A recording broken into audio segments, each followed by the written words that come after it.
Trent freaking Ryan, how you doing, man? I'm good, man. How are you? I'm good. This is a crazy moment for me. I said it in one of my videos recently that you guys were my entrance into this whole world. Like when I first started golf, I was already a little bit in the Barstool universe from Dave and the pizzas and the COVID unboxings. Like that was my entrance into it. And I started golf about 2 years ago, and you guys were the first touch point to like any golf content. And I've been like a huge viewer of the podcast and like all the videos and everything. So like it's kind of crazy because like everyone else I kind of found like later down the line and whatever, but you guys were like the day one. So I was like, this is gonna be so weird, like talking to you and interviewing you guys, because like it was right from the beginning. So thank you so much for coming on, man. I'm a huge fan of you guys.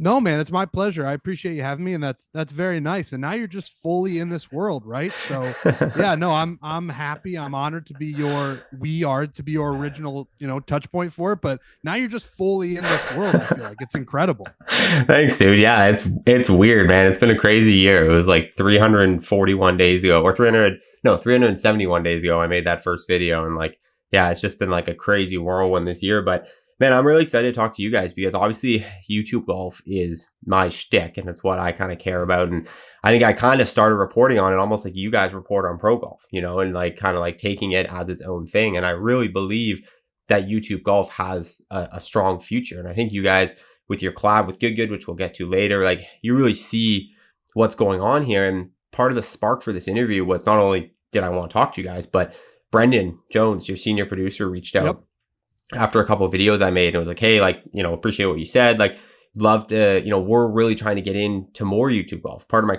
not criticism, but when I talked about you guys, it was like the YouTube channel in the past has been sort of just like where you've put content. It's not necessarily been like, let's formulate YouTube videos. It's like, here's the podcast, here's podcast clips, here's this, here's that, here's, you have really good YouTube series, but it's also had been mixed in with like random stuff.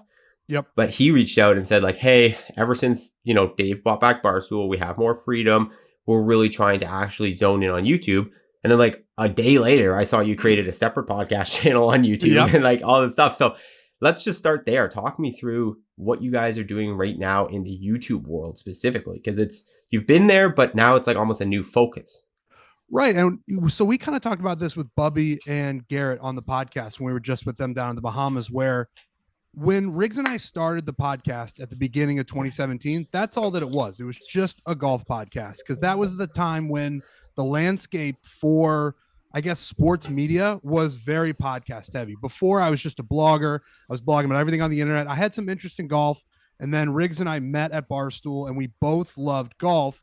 And podcast is kind of where things were going. That's sort of when Pardon My Take launched. That's when we launched. That's when, everybody has a podcast now. But back then it was like podcasts were really starting to be the thing. They were generating a lot of revenue. So we were like, all right, let's just start this podcast. It's me and him. We're doing it a couple times a week, and we'll just see where it goes. And, as things went on, the landscape shifted to now video. Podcasts are still very, very important, but video became very, very important as well. And for the longest time, we were sort of siloed in this world. And again, this is kind of what we talked about on the podcast, but where we were very Barstool heavy. Like, we are in the Barstool world. We're Barstool guys.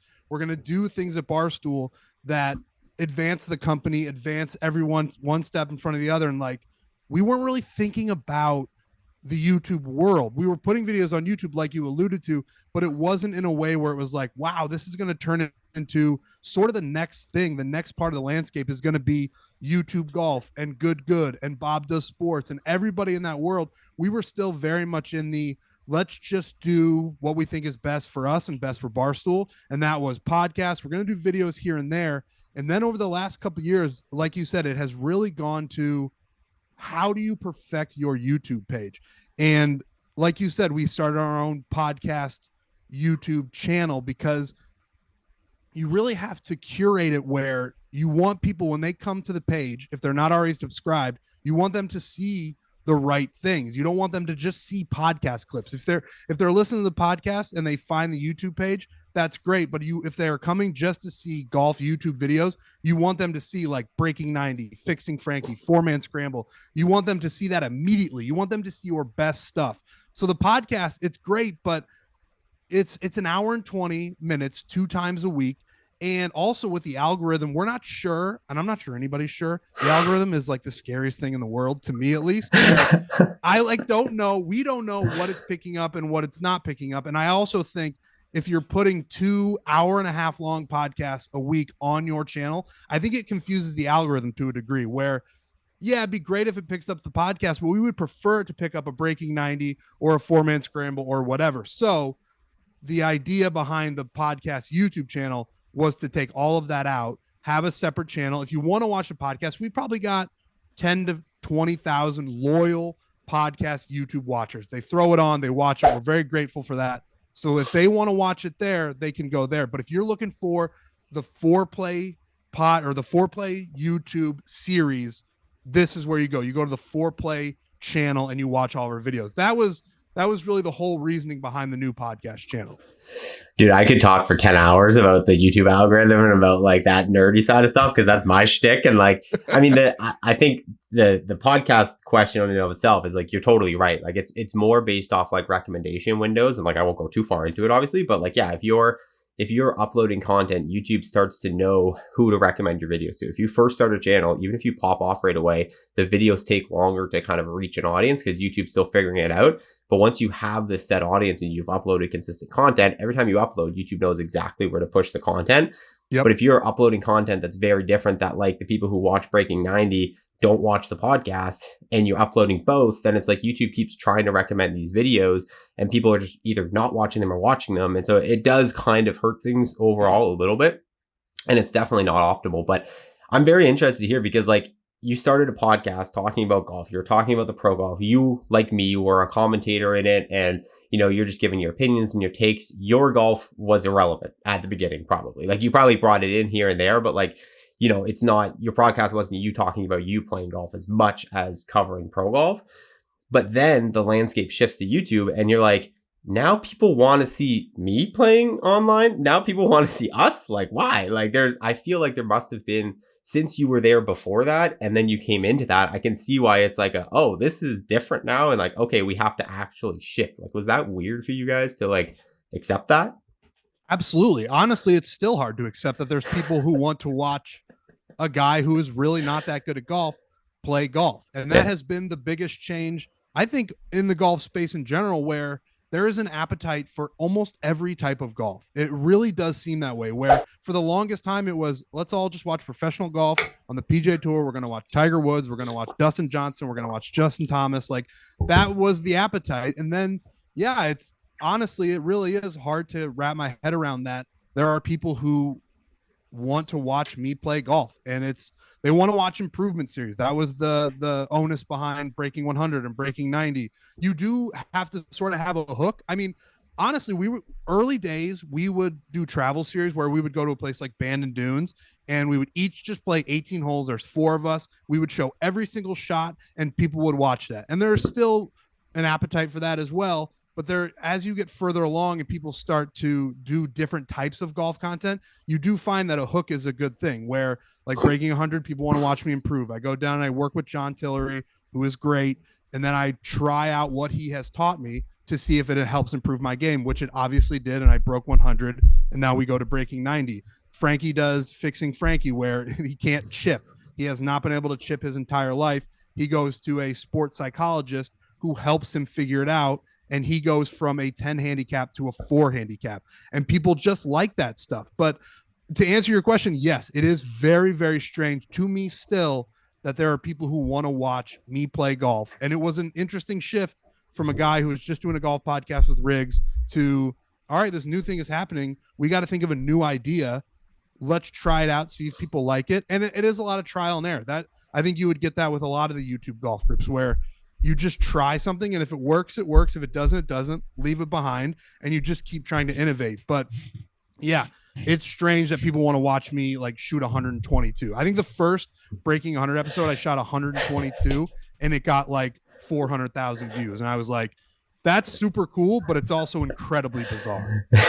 Yeah, it must be hard to wrap the head around, man. I totally feel that. And like, I think you guys are in an interesting spot too, because like you said, you're with Barstool, and it's a unique position attacking the YouTube side of things versus other YouTube golf channels or groups, because you have this big entity that you've kind of like come from, but almost are still like not controlled by, I guess, but like at the end of the day, like you work for this company. You're not like, and correct me if I'm wrong, but you're not as, free maybe to just completely do what you want. Maybe you guys have gotten more to that now, but I guess my question is like, now having collaborated with these other YouTube groups and seeing the evolution of the YouTube space and seeing how the YouTube channel itself can be a business that sustains not only a single creator, but a group of 6 creators plus a merch business plus everything, obviously referencing Good in this example, but like all the Bob to Sports, whatever. Is there any like, I don't want to say thoughts about, pulling an Alex Cooper or anything like that and like going off on your own, but is it like shocking how much of a business you can garner from this YouTube thing now that you guys are more into it?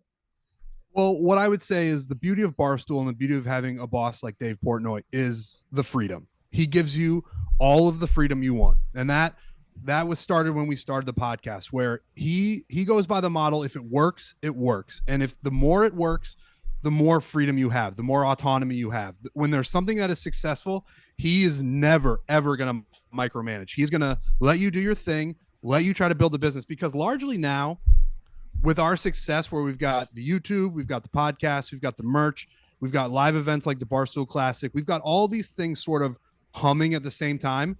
We have so much freedom. We rarely hear from Dave. He lets us do whatever we want. And it is, for a creator, for a guy like me who just was a blogger and was early days just happy to pay my rent. And I was like, if I can pay my rent writing blogs every single day, that's all I want. And Dave allows that freedom.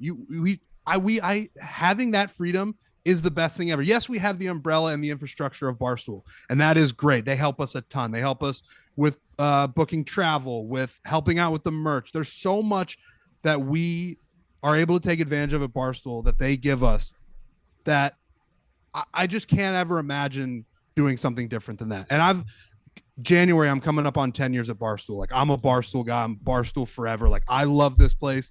It's the best place for a content creator to work. So we just get to do our own thing, and we have the backing of a huge sports media company. So I don't know if I answered your question, but it's an incredible place to work.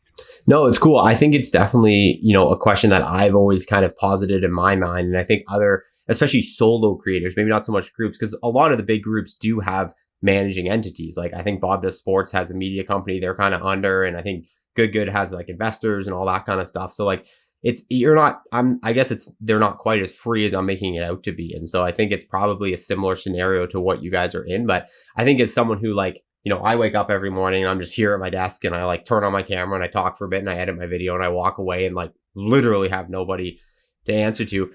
But there are so many moments where I'm like, exactly what you're saying. Like, oh, I want to go film with Grant in Florida. Like, it would be really nice to have like, just not, have to source the brand deal myself and book the travel myself and worry about the expenses myself. We're very lucky, man. We're very lucky. I was going to say, I think it's a unique situation. Do you guys think that that's really been a huge catalyst to like the ability to get like things like the TaylorMade deal and all that? Like, you guys are creating quality content, but you guys got the TaylorMade deal before anyone else was even sniffing a club deal in the golf YouTube space. Like, how do things like that come to be? Yeah, that was an interesting one where it was, having the Barstool name is obviously very important, and we've done really well. The podcast has done well. The videos do well. So it makes sense for TaylorMade. The TaylorMade thing was so interesting where we basically approached it and we're like, they signed all these big players, right? They've got the Rorys, the Scotties, the Tigers, the Tommy Fleetwoods. Like, those deals make sense because they are professional golfers and people watch professional golf, and it's like, oh, what are they using? Oh, maybe I'll give that a try. We almost approached it in the same way, which sounds outrageous. And I get where it's like, if you treat content creators and influencers, which is not a word that I love, but it is what it is. If you treat them like the athletes that you have under your umbrella already, we're relevant all the time. Like, we put out content constantly, where it's on YouTube, it's on Instagram, it's on Twitter, it's on TikTok. We are visible pretty much 365 days a year. Now, you get some professional golfers, and this is excluding like the Rorys and the Scotties and the Tigers. Like, they're so big that it brings so much credibility to the company that it is what it is. But like, for the lower tier ones where if they're not relevant playing in a tournament, they don't get shown on TV. And it's just like they don't exist that week because they're not playing well for whatever reason. We are the other side of that where, yeah, I mean, we're not good golfers, but we are visible all the time. And for a guy like me, there's a relatability aspect to it where I'm not that good. I'm trying to get better. And you can see that with a company like TaylorMade. They give me the equipment that will help me improve my golf game. So if you're sitting at home and you're watching one of my videos and you say, oh, I'm a similar handicap to him, what equipment is he using? There's a lot more people who are like me than that are like Rory. That's just in terms of golf skills. So the audience is big and they see like, oh, maybe I'll try that instead of, you try to hit Rory's driver, which we've done before. It's impossible. The guy is so good and the guy is at such a level where you're almost not even holding something that you could hit a golf ball with. But when you look at me, I use, game improving irons. I have a lot of forgiveness in my driver, et cetera, et cetera. It just made sense for TaylorMade. Like, I think, yeah, we were one of the first ones, but it was heading this way, I'm pretty sure anyway. Good with Callaway. Bob does Callaway. Like, it was, all of this was heading that way eventually. We just happened to be one of the first ones, and I think it's worked out great for both parties. Yeah, dude, it was really cool when it first happened, and I think it's really cool just to see the evolution of like brand integration and like content integration with these big companies in the space. Like, do you think what's happening with the brands on YouTube or in podcasts or whatever, like, is that really the future of like these companies marketing, like going online with these online creators or influencers? Or do you always think it'll have still a dominant presence in like the professional game itself? Or do you think they're going to equal out? Oh, that's an interesting question. Well, I think if a club company isn't doing the quote unquote influencer thing, they will fall behind. I think that's where it's going. Whether or not it'll become on an even playing field with like the professional game, that's interesting. It's something I haven't thought about, but I do know that I would imagine it's going to continue this way. I do think, club companies are always going to want the big fish in the professional game. You just kind of have to have that for that credibility. But yeah, I think they'll probably try to expand in the social media space just because that's where the world is. Twitter is everything. Instagram is everything. TikTok is, I mean, I'm still new to TikTok. I feel old every time I'm on there. Like, I still do not understand that app, but that's where the whole world is going. That's where the world already is. So I think they're going to have to at least try to keep up in that world. Yeah. Yeah, I agree. So the Waste Management in February 2017, that's kind of where the podcast started, right? Yep. Somewhere around there. So you've been going now for 6, coming up on 7 years, I guess that would be. Yeah. How have you kept? I know there was a bit of an evolution in the group where it was just you and Riggs at first, then Frankie came on, then Lurch kind of came on. And, even when Lurch left, it was like, he didn't really, like, he still had his job that he had always had. It's not like he got a new job. And like, He's still technically part of the brand. It's just like, he's not involved as much. And Dan came in. But like, my question is you guys have had a very solid group for a very large amount of time. And that's not the norm when it comes to content groups in the history of the internet. There's typically some like divisiveness or something gets in between them and there's some kind of breakup. What would you attribute your ability to like keep this solid core group of guys intact for this amount of time?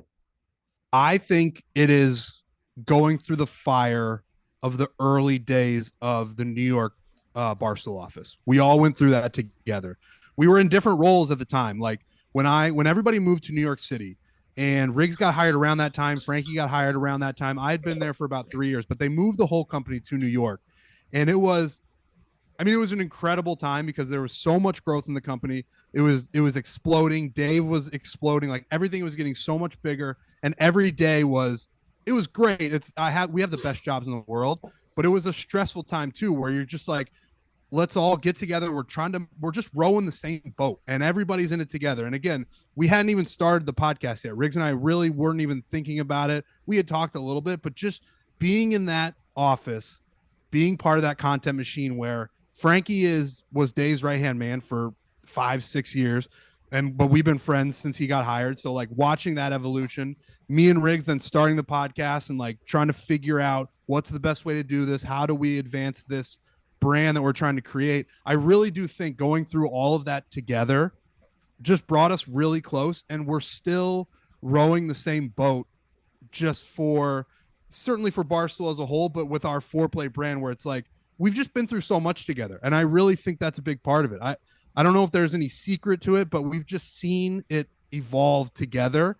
And when you go through that with a group of people, you want to keep it together because you know each other so well. Yeah, I just think going through those early days together really brought us very, very, very close, and we all have the same goal. And it's always about evolution in the internet, where it's like it was a podcast, now it's a a video series, and then it's TikTok. It's like we all agree that we just want to get this thing as big and successful as we can, and yeah, we're just all very, very close and very tight. I really do think it was probably the early days. That's cool, man. I like I said, I've been a fan of the universe for a while, and like it's fascinating. It's something you can kind of get wrapped up in, and like even though like I really only care about like you guys and like Spitting Chicklets, like those are my two kind of touch points. It's like I still will find myself watching the odd like behind the scenes video on YouTube or whatever, and I know enough, and like obviously I watch some of Dave's stuff. What is because the Barstool audience, this is something I talked about in my content a lot as a value prop, is to like, all right, so Good has 1.5 million subscribers. You guys have 350,000, 400,000, somewhere around there. Yeah, I think it's about 375 now. 375. So theoretically, it's about a third, right? And in YouTube math, sometimes that doesn't equal collaboration. So a lot of people were like, well, why are they collaborating? Why would this work? And I was trying to explain that like the Barstool audience is very different than the current YouTube golf audience. You guys bring in these people who like golf, but who probably think that Good is just a bunch of like preppy country club dorks and like whatever. And so like you guys are literally bringing like probably like 375,000 people who like probably have a negative image of YouTube golf to then show them like, oh, these are actually normal people, and that's great, and it's meshing. But with that passionate audience in the positive also comes, from what I've seen as a fan, if you get on their bad side, it can be scary. And I think we see that sometimes, man, even in your guys' comments, like specifically like the daily nines for poor freaking Riggs. And like, even in my comments, I see it like that guy gets harassed online. And like, I know he's a good dude, but like talk to me a little bit about what walking that line is like with such a passionate audience, which is obviously good for you guys because they convert, they buy your merch. The ones who support you really support you. But there's also that side must be scary. Yeah, and I saw that video you did. I thought that was really interesting. What you had said, where you were like, the Barstool audience is a new audience. There's this YouTube golf audience that is clearly huge, and Good is massive. Mm-hmm. But you were saying like we gotta sort of welcome these guys because this is a different audience. Which we always look at it. We look at it like, all right, we've got our audience, and it is an incredibly passionate audience. Mm-hmm. And we look at Good, and they've got 100 or 1.6 million subscribers. We're like, how do we get a little bit of that too? So I had never viewed it from the vantage point that you gave, where the Barstool audience is a different audience than the YouTube golf audience. And I had never really thought about it like that, but it is very different. And they are incredibly passionate. And like I said, I've been working here for almost 10 years. And it sort of goes through cycles. They'll love you one minute, they'll hate you the next. But at the end of the day, they are incredibly passionate and they are incredibly loyal. So you got to take the good with the bad. Like you can't let it sink you when you're on the wrong side of it. And you also can't get too high when they're like, everything this guy does is the best. You just got to stay even keel. But my ultimate point would be that they are passionate and they are loyal. So if you bring them in and you embrace them to a degree, they will stick with you forever. Like Dave has such a huge fan base, and he has people who have been following him for 20 years. And that is the Barstool audience, where once you get them, it can be a love-hate relationship at times. That's just going to happen. But if you embrace them and if they embrace you, you have a fan base that is going to stick around for decades. Mm-hmm. I think that's a great analogy. I think Danny was a great example of that. Like when you guys brought him on, like on the podcast, he almost seemed like he went into a bit of a shell at the beginning. Like he kind of came in and he was himself, and then he kind of like quieted up. And I definitely heard him in some episodes talking about the negative feedback in the comments, and his like mom and like girlfriend being like, what are all these people saying? But then it almost felt like he did exactly. He kind of accepted it. He kind of just kept grinding and doing his thing. And now it's like he's come out the other side, and all those same people now are like, all right, you've proven yourself. We respect you. And like he has much more positivity. 100%. He had the perfect arc for what it's like to experience that. And I empathize with Dan a lot because he's a guy who did not come up in this world, the Barstool world. Like I've been here. I have never had any other job. Frankie the same way. Riggs the same way. When we got into the sports media space, this was our job. So we experienced it immediately. Dan had a much more, I would say, regular trajectory in terms of like he went to Northwestern, he was a journalism major, then he worked at Golf Digest, and he's working the beat, and he's going to these tournaments, and the audience is just different. They sort of just they're like, oh, this guy is providing golf news and content that I enjoy, and if people don't like it, they don't say anything. They just kind of move on. And then you enter this world and you experience that. It can be a lot, and it was a lot for Dan. And I really am. I'm proud of the way that he handled it, because it's like a reality distortion. You almost can't describe it to someone who hasn't been through it. But for Dan to go through that later in his career, where he is an incredible writer, he is a successful golf personality in the world. Everyone would say that. That's why we wanted him, because his writing is incredible. His tweets get like 10,000 likes. They get so much. They just get so much action, and we're like, we want him to be a part of that, of us. And then when it happens, I've had many talks with him. I'm just like, the work's going to get you through this. You're putting out great stuff. 9 at Mine is great. Like all the video series that you're doing are great right now. It's sort of just a baptism by fire. And once you get through it, they're going to respect you, and you're going to be better for it. They're going to love you. And luckily it has happened, and he's in a much better spot. That's good. Yeah, it's entertaining, but at the same time, like as someone who creates content online, I know how tough it can actually be sometimes. And like, yeah. You definitely have your moments. Like I'm the same as you. Like I'm a little younger maybe than Dan, but like, I'm still a grown man, and like I still thankfully have my brain developed. And the point where I started getting comments online, I was over the age of 25, and like, you can process it a little bit if you're sharp enough to understand that like it's not real life and whatever. And like, nevertheless, it still sits in the back of your mind though. I've said many times where you can say, and all the things you said are true, but you're gonna feel it. Mm-hmm. You can understand logically that these people don't know you and largely don't mean what they're saying. Mm-hmm. But you read something mean or negative, and you're gonna feel it. You are a human being. Yeah. So you can say, this guy who is just commenting on all my stuff and hates me clearly is just doing it to troll. You can say that on one side of your head, but on the other side of your head, you're still feeling it, and you're like, man, that doesn't make me feel all that great. So you're just never ready for it, and it happens. And if you're on the internet, it's just pretty much unavoidable, especially in our world. So you just got to get through it, and once you get through it, you almost more understand it from the logical perspective. But I still read negative stuff sometimes, and I'm like, well, now I feel like crap. So I don't know what to tell you. It just is what it is. Yeah, absolutely. I feel like you build up a callousness to it and an ability to kind of just like pass by it and not ingest it. But you're right. There's always, just out of maybe 100, there's always one that's just like, ooh, and it sits with you. But like the more you go, I find now it's like maybe it's like 10 minutes and then I'm over it, and then you kind of move past it. It does go away faster. That's what changes. It doesn't sit with you. You're not laying in bed at night staring at the ceiling thinking about what that guy said. Hits you for a couple of minutes, and then you're like, no, we're doing good things. So let's keep the course and try to stay positive. Unless you're Frankie, right? And then you respond to him all night on Twitter and go back and forth in DMs and get really mad. Yeah, Frankie's an interesting cat.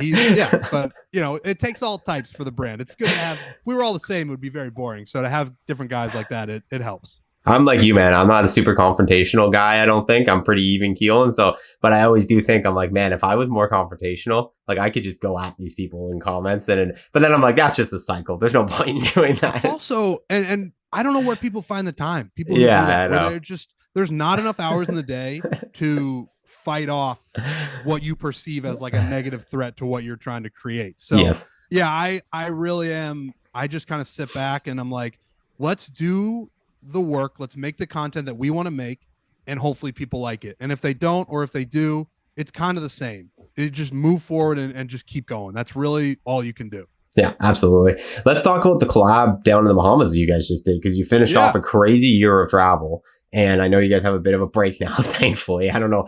I don't know how you guys do it, but that's a separate conversation. The collaboration you guys just did, like that's super cool, kind of groundbreaking. Like I said in my videos, and you touched on, like I do really think for both parties it's going to be massive. And I'd love to just hear. I mean, I watched the podcast, so I obviously heard what you guys said on there, but yeah, truly, what did you think of the guys? What did you think of the group? Maybe like, I think it'd be interesting to hear kind of, did you go in with those preconceived, like, preppy kind of whatever boys and, oh, we're not going to get along with them. And then were you kind of shocked or not so much? Or? No, I wouldn't say I had any, like, certainly no negative preconceived notions going into it. I know that our brands are different, certainly, where, we kind of just let it rip and they're on the cleaner side of YouTube golf, but we really didn't know how it was going to go. I mean, we knew none of them. Nobody knew us. We didn't know them. So we just sort of went into it with an open mind, and it ended up going incredibly well. That is a great group of guys. We were down in the Bahamas at the Abaco Club, and the setup was perfect, where there was only one restaurant in the area that we were in for breakfast, lunch, and dinner. So you kind of had to go down there to get food. And that's where we met. The two groups met. And, the beginning, you're just kind of feeling each other out, trying to see, what's what. And I was actually stunned at how well we meshed, because what we found out is they're just regular guys. They're very much just like us. They have a huge YouTube following. They have a huge brand. They sell merch. They've got clubs. They've got a Callaway deal. Like, they've got all these things, and they're just, in terms of the YouTube space, they're just 3 to 4 times bigger than us. So we were just like, all right, let's see what this is like. And then what we found is they are pretty much just like us. Like, we would be talking about what videos are we going to do the next day, and we're filming for this channel, we're filming for our channel. The brainstorming sessions were the exact same, where it's like, what's the best idea while we're here with this group of people? So yeah, the only preconceived thing I had was, like, I know that their channel is clean and ours is not. So I don't know what that's going to be like. And then you meet them, and I don't think it could have gone any better. Like, we left there. The example we used on the podcast was, when we first got there, we all went to dinner, but we were at separate tables. It was, 5 of us, 6 of them. And we were all just, we were talking back and forth, but it wasn't all together. And then after the first day of filming, we went to dinner again, and the tables were just mixed. Everybody was mingling. Everyone was friendly. Yeah, I really don't think it could have gone any better. It was really a fun couple of days. That's so cool. I got a couple questions on that, but one that just popped into my head. Speaking of the clean thing, this is just like an aside. Have you guys ever considered taking the YouTube channel mainly just like without cussing? Because you'd like triple or quadruple your AdSense if you just like didn't swear. I mean, this is a topic of conversation within our crew all the time. Yeah. The thing is, and I mean, you've probably got more insight into this than I do. Like, we don't want to change what we are because it's gotten us this far. But we do understand that it probably hinders growth to a degree. But we're always curious about how much. Like, if we stopped swearing, which is going to be impossible for Frankie, if we stopped swearing, would we just skyrocket? Would the subscribers go up? Would the views go up? Would the AdSense dollars just go through the roof? If that's the case, maybe we should think about it. But we really don't want to change what makes us us. And I'm not saying just, cursing, I'm not saying is who we are, and that's the bedrock of our brand, but it is certainly part of it. Like, people know that good doesn't swear, and that our Fourplay does swear. Like, that is certainly a thing. We're just always curious how much of a difference it would actually make if we decided to go clean. I mean, I definitely, I wouldn't say I'm like an omnipotent being on this subject, but like I would say from my knowledge that your subscriber base and your views and all that probably wouldn't change much at all. Like, you see like someone like Nelk, who has, millions of subscribers, and their videos get pushed out, and like, YouTube now is good in the sense that, like, if you want to make dirtier content, as long as it doesn't violate their content policies, like, you can still make it.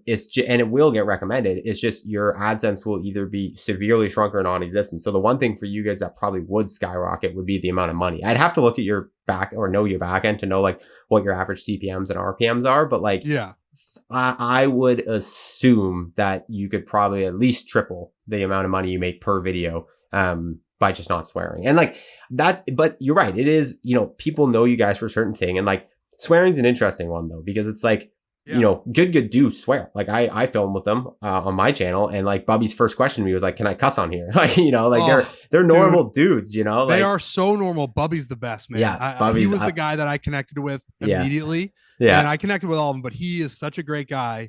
It was so great, and honestly an honor to get to know that guy. He was so cool. Dude, he's a legend.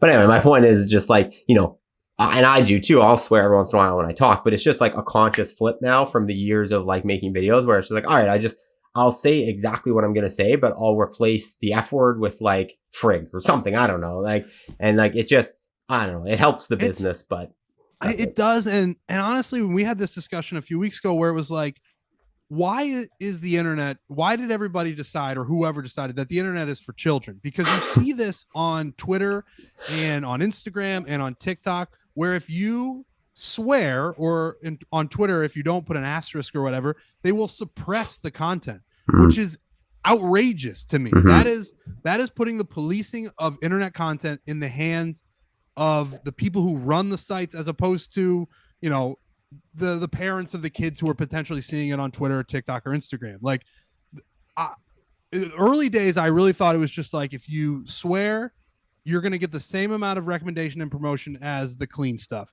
And I thought that was fair. That's almost like a meritocracy. Like, if it's good content and there's some swear words in it, it's still going to do just as well as if something was clean.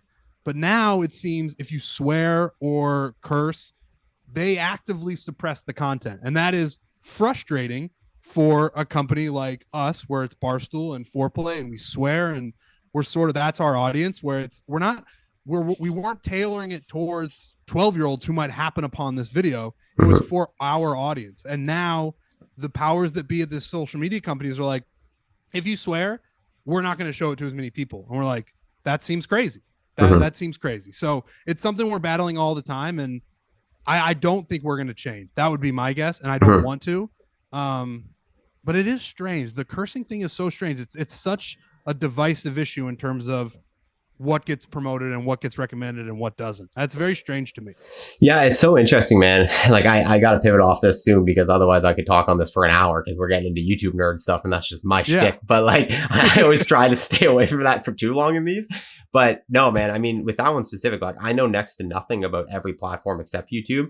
But with YouTube, it really is on some level, again, as long as you're not violating their content policies, which I know you guys experienced with the Surviving Barstool recently, but we did. That was a whole saga. Yeah. But you know, that it's as far as just saying the F word or just saying, you know, whatever, like, you can't do that, and your videos still will get recommended the same. So YouTube is good like that. But at the end of the day, I think it's just like, we're an advertising business. Like, that's what we are. Like, we're not a content business. We're an advertising business in sense of the monetary. The only way you and I make money is by advertisers, whether it's through YouTube, through the built-in podcast ads, or through selling our own ads. And so, like, you know, it's more the advertisers don't want to be associated with the swearing. Certain do. And that's why you can still make money on YouTube, even if you swear. Like, you guys definitely still make money on your videos, but your pool of advertisers is shrunk, and then typically the ones that pay a lot of money are out here, and they're the ones that you need to be clean for. So I think for you guys, that makes sense.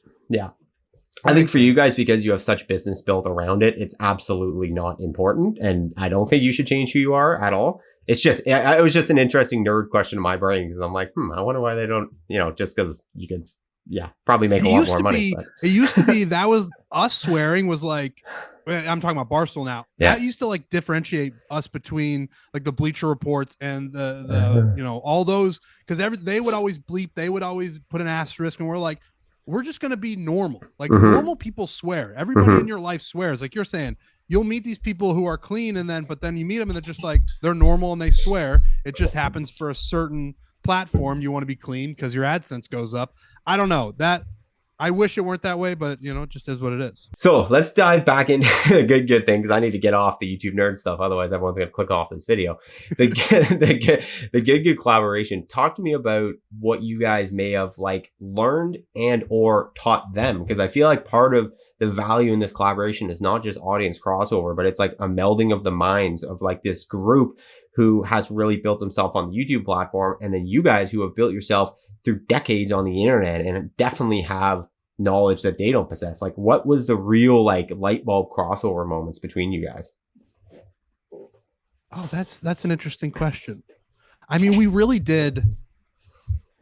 The brainstorming started to come together where we would all just start contributing ideas, and it's always interesting for us, and I think probably the other side too, where when you talk to the producers of the other brands, where I'm talking to Max, I'm talking to Colin, and then the good guys are talking to Brendan, just to see and honestly watching them interact, where it's like, what cameras are we using? Good sort of does the tracer where you zoom, and we've got a different style where we keep it all back and you watch the tracer go. I don't know about light bulb moments, but it's always just really interesting to see the different styles. And what you find is that a lot of it's very similar, and it's in the details where it's different, where whether it be the cursing or the camera or the style that you want to put out there. But largely the center, the content of it is largely very similar. And you're basically just a lot of guys who have a similar goal who are doing it in a bit of a different way. That's probably the most eye-opening thing for me, where it's not drastically different what we're doing. It really isn't. It's very similar. It's just these little parts where, and it's style. It comes down to style, where it's, this is what we do, this is what they do. Oh, maybe we'll do a little bit of that. Maybe they'll do a little bit of this. But yeah, I don't know about huge light bulb moments where it was like, wow, that's interesting. It was more like, wow, we're all very similar. We're just doing it in little different ways, and that can have big differences, I suppose. Absolutely. That makes a lot of sense. What, if anything, are you allowed to tell me from what you guys filmed down there? Like ideas or like some of the videos that were filmed? Is there anything you're allowed to share, or just like nothing? I haven't had this discussion with anybody, so I'm going to keep it pretty. I'm not going to share much, but I respect that. Garrett said on our show that one of the videos, and they were all great. We had such a good time. I'm so glad the groups got along so well. There's a couple videos, and Garrett said that it was the craziest thing he's ever experienced on a golf course. I heard that. Anybody who is a fan of him or good or his content knows the type of things that he has seen and been through in terms of golf content. It was just great, and I think people are going to love the collaborations. I don't think I'm going to get into the details of exactly what I respect that. Yeah. But it was so much fun, and everybody, I felt like a kid again. There's definitely some team stuff that went on, and you know, Fourplay, good, some mixed team stuff. Like, it was just really, really fun, and there's some really, really big moments that I think fans of both brands are really going to enjoy.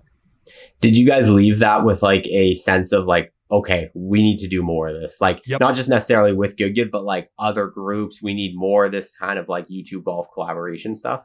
I mean, yes, on both. We've been sort of getting into the collab space a little bit more. We've done stuff with Grant. We've done stuff with Micah. We've done that.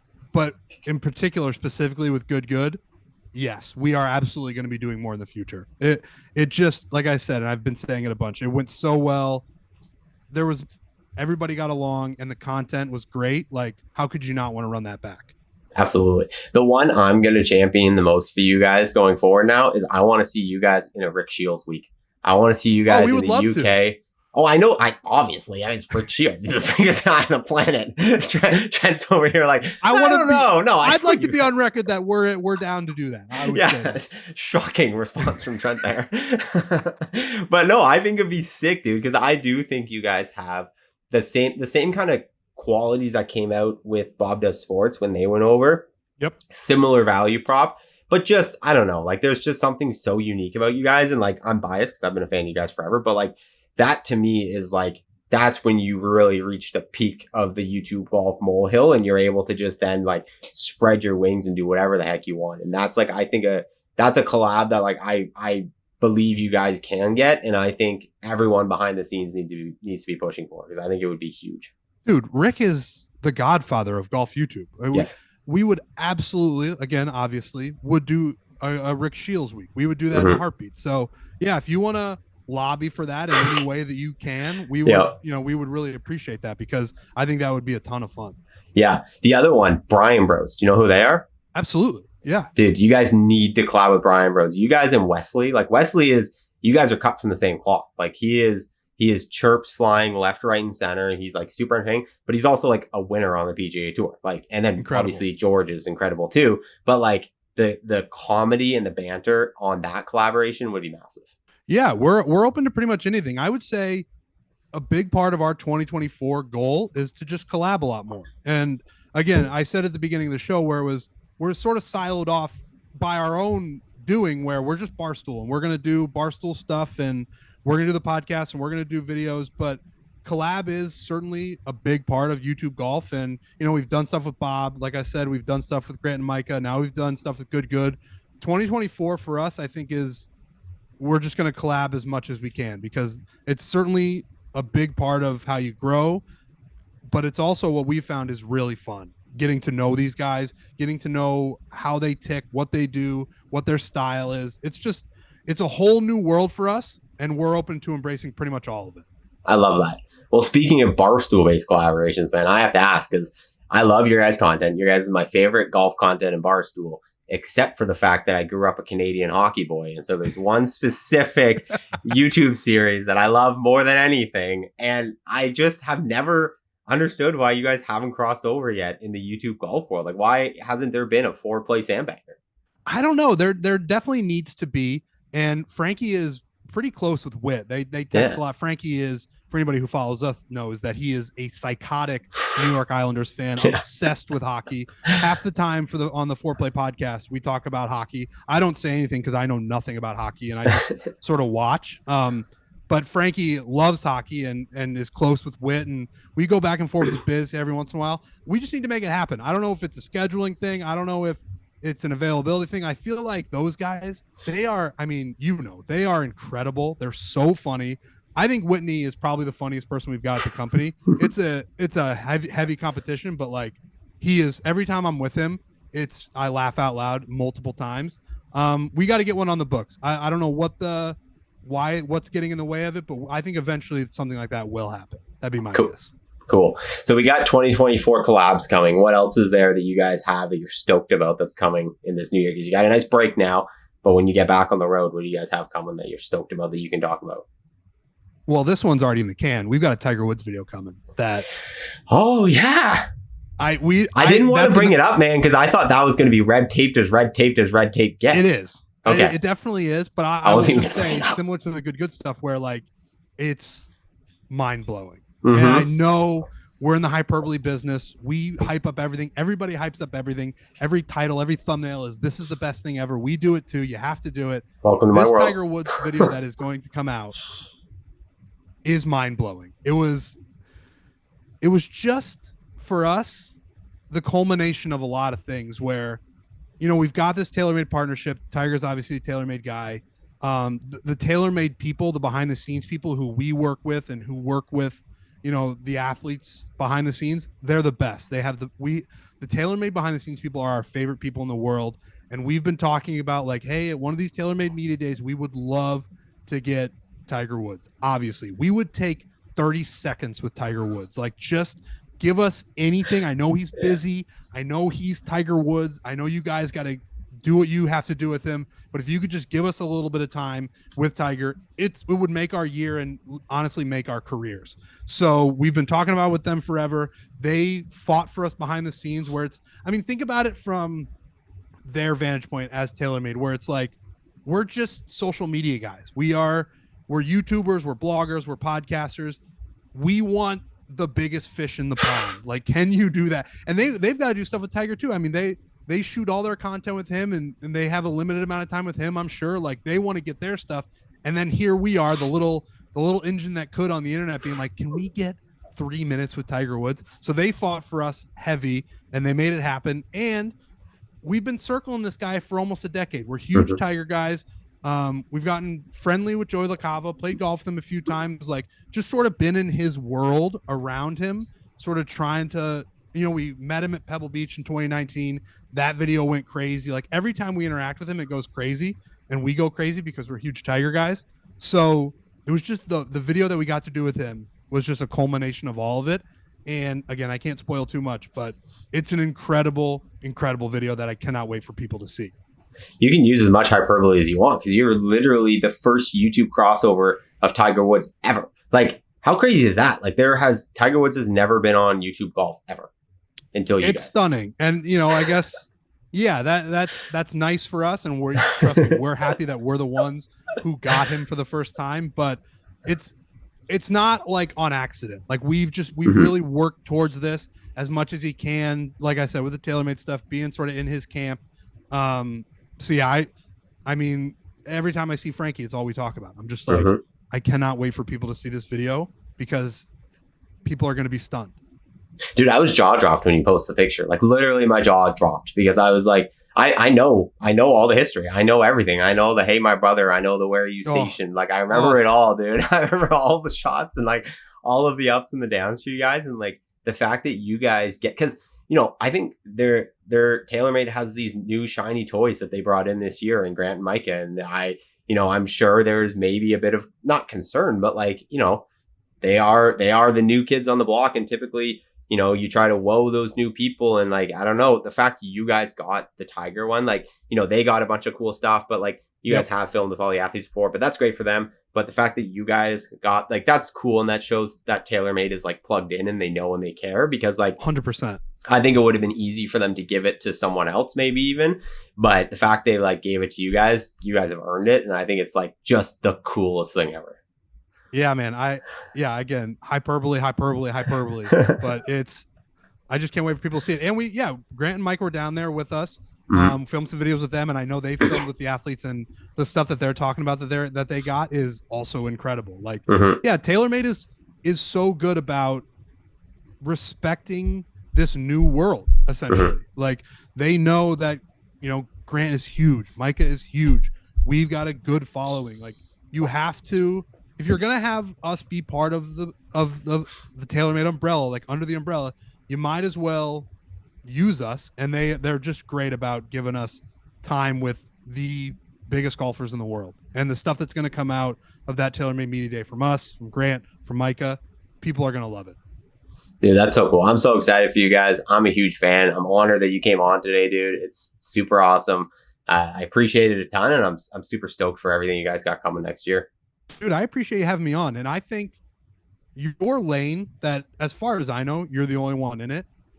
You're going to be, it's like a revolutionary pioneer type of deal, where I think this world is going to grow. And we had Grant on a couple months ago when we were in Florida, and I asked him, I was like, what's one prediction in the YouTube golf space that you can give me? Give me a big one. Just give me something crazy. And he said, I think at one point this YouTube golf world is going to surpass, I don't want to put words in his mouth, but I think he said something similar. There's a clip. Surpass the professional golf world in terms of interest. And whether or not that's true, I do know that the YouTube golf world is going to grow. I know more people are going to get into it. I just know that it's going to grow, and I know that there's going to be people who want to cover it, and they gotta honor and pay homage to you, because you're the first one doing it. Like, I get that it's niche, and I'm sure people tell you that all the time, like, wow, what a niche thing to cover. But I do think it's going to grow, and you were the first one to it, and you do an incredible job. Brendan is constantly sending us your videos, and they're so interesting, especially to guys like us. But I do think there's an appetite. I do think there's an audience for it. So I think it's really cool and really interesting, the stuff that you're doing. Thanks, dude. I appreciate that. I'll tell you off camera. I'll nerd out with you about it, but I won't bore these people anymore. But I appreciate that a lot, man. And we'll end it here. But thank you so much for coming on, man. Yeah, man. Thanks for having me.